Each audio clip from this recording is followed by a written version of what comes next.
Hi guys, I'm Aussie Villain, and welcome back to the Detroit Tigers. I've just finished hosting the Queen of the South End of Season Award, so a little bit formal right now. But today we will be finishing off the off-season. Now, it is to be continued from last episode, of course, where we left off. Again, apologies, I couldn't squeeze everything into the one episode, but this is going to be exciting. It's going to be fun to watch. And, well, if you haven't watched part one, go back and watch that. But I leave you with part two.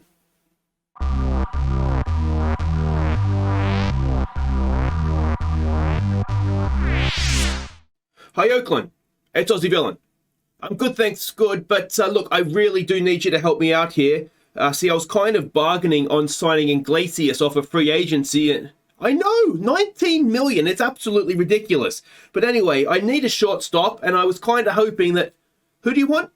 And he plays for me. All right, that's a deal.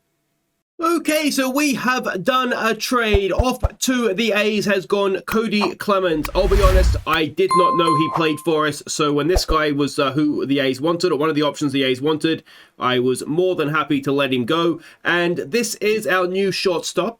It is Nick Ahmed. Now, he's on $10 million a year just for this year. That he's a free agent. So if this doesn't work out, we haven't really lost anything. He's not the greatest bat going around. I did point, I think, during the regular season that I was looking at this guy and I almost traded for him last season. He is a very, very good defensive shortstop. I think he is going to really help bring the ERAs down, or just the runs conceded down in general in the middle infield, because that means we can move Tommy Edmonds over to second base. And I think, well, they both have a rating of 70 defensively then, which is as good as anybody, I'm sure, in Major League Baseball. So I'm hoping this works out for us. It's $10 million, which is a little bit more than I would have liked to have spent, but it's certainly cheaper than getting Jose Iglesias in. So, yeah, Nick Ahmed is our new shortstop. All right, we have done another trade. Daz Cameron has left us. We didn't really use him last year. I think we have a little bit of strength in outfield players. So I was just thinking even, we'll have a look and see what we could get for him. And this is what we've got. So we went for a prospects package. So we've got 3 players for him. The first of which is a 24-year-old left fielder, Matt Chamberlain. Is he going to make it with us? Possibly, possibly not. But that's why you sign prospects, isn't it?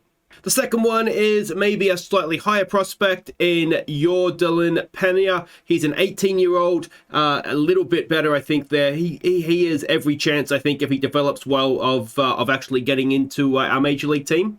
But the star of the trade is very much this guy, Rombley, a 19-year-old Aruban, potentially a home run hitting superstar, a decent outfielder as well.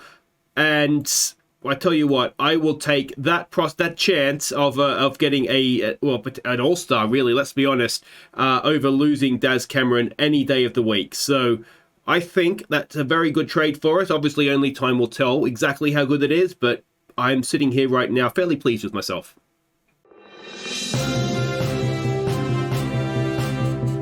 We have breaking news out of Detroit, where the Tigers have announced the signing of Jacob DeGrom for $27 million a season. Now, the Tigers GM, Aussie Villain, had this to say just moments ago.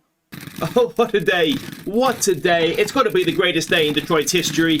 But I just want to reassure the fans that I have learnt my lesson, and this time I will not be trading for Ohtani. So there we go. Jacob DeGrom is a Detroit Tiger. $27.5 million we ended up getting him for. It's on a 5-year deal. I think the last year is an option for him. I doubt he'll be opting out of a contract as a 38-year-old, but you never know. But anyway, he's here. He's here. I said we probably need to win about 20 games next season to become a very good side, competing for the playoffs.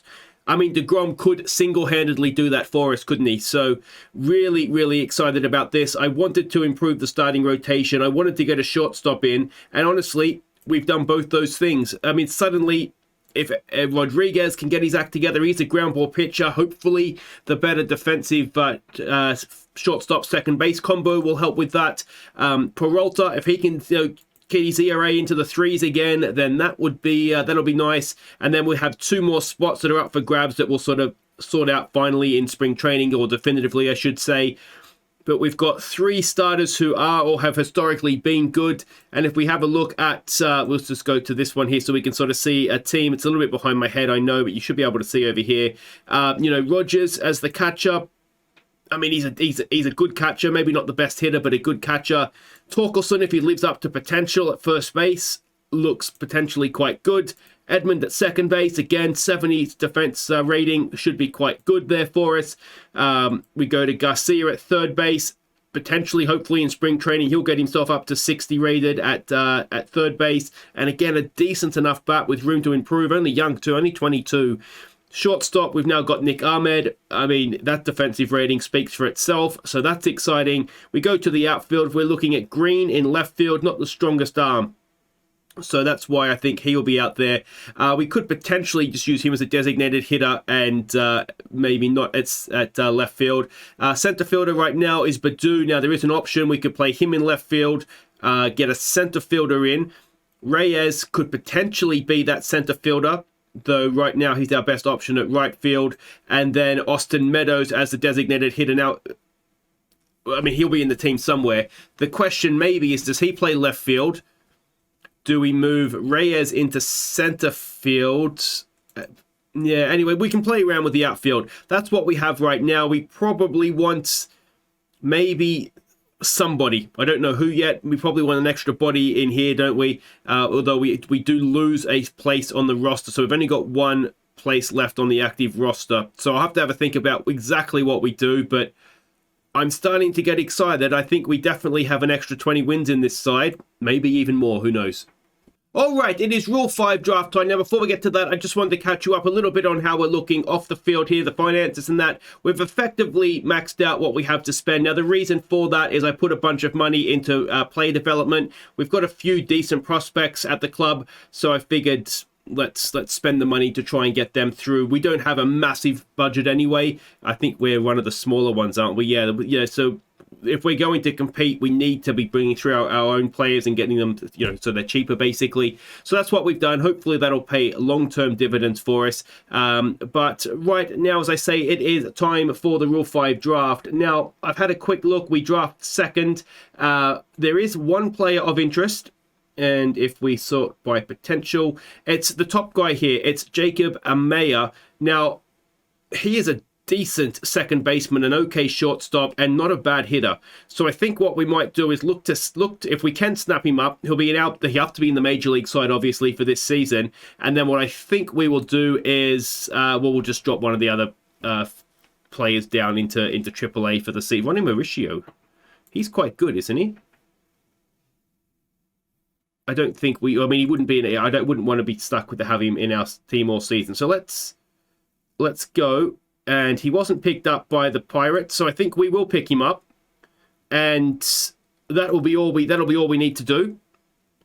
But that is not bad at all.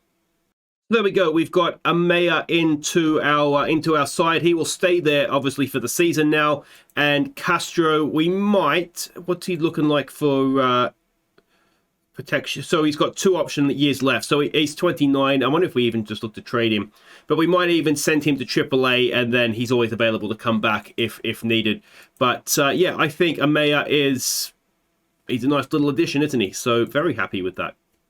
All right, just a quick update of Hall of Fame voting, because I know this is of interest to some people. A-Rod got inducted with almost 100% of the vote. And then quite a few people got dropped.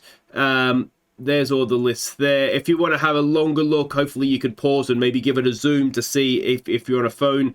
But yeah, there you go. Lots of first yearers that got dropped this time, which seems a lot. That seems like a lot of first year dropouts, doesn't it? Maybe not. Maybe I just don't know what I'm talking about, which sounds like me, doesn't it? Anyway, there you go. That's the Hall of Fame. A-Rod's in. Okay, so we have done another trade. We haven't really given up anything. We've given up a 30-year-old minor league catcher, which is absolutely fine. And we've also given up a 24-year-old infielder who may or may not make it. But what we've got out of the Yankees is Trevino. Now, Trevino is a very, very good defensive catcher. Maybe not the best with the bat, but what he also is a captain. So that on that respect, he can then replace Cabrera as sort of the leader in the clubhouse. So he's on a little bit more cash. We've lost a little bit, lost out a little bit there, but if we go and have a look at team chemistry, he is going to be a captain. Hopefully you can see that above my head. He's going to be a leader in the clubhouse. So that is important. And I think what we'll do is, I'm thinking maybe Jake Rogers we will send back to AAA. He was okay for us last season, but he wasn't brilliant. And maybe Dingler can stay up in the majors. Although there is an argument to say maybe we let Dingler, since he's only going to be back up anyway, maybe we let him have some time in AAA. He only got sort of, 21 games in AAA last year. So maybe there's an argument to say, actually, we let him have a AAA season and then we can call him up to the majors. He's only 24, so there's time on his side. So maybe that's what we'll do. But anyway, we've got a new leader in the dressing room, and it is Trevino. All right, so we are now at spring training, which brings us to an end of the episode. I'm not going to go too much into the team because we've already seen basically everything that we've signed. You can see here we're going to have a look at a lot of players in spring training, and hopefully we might find one or two diamonds in the rough that can be a part of the team next season. But all in all, I think we've done well. I think we have a team that might be 20 games better. Let me know. I mean, DeGrom by himself will hopefully, bring in quite a few extra wins for us. And I'm hoping that infield defense will serve us well as well. So, yeah. Let me know what you think. If you've enjoyed it, thumbs up. Subscribe if you are new. We'll be back for opening day next episode. And that is going to be a game at home against Kansas City. And hopefully there we can get off to a winning start. Take care.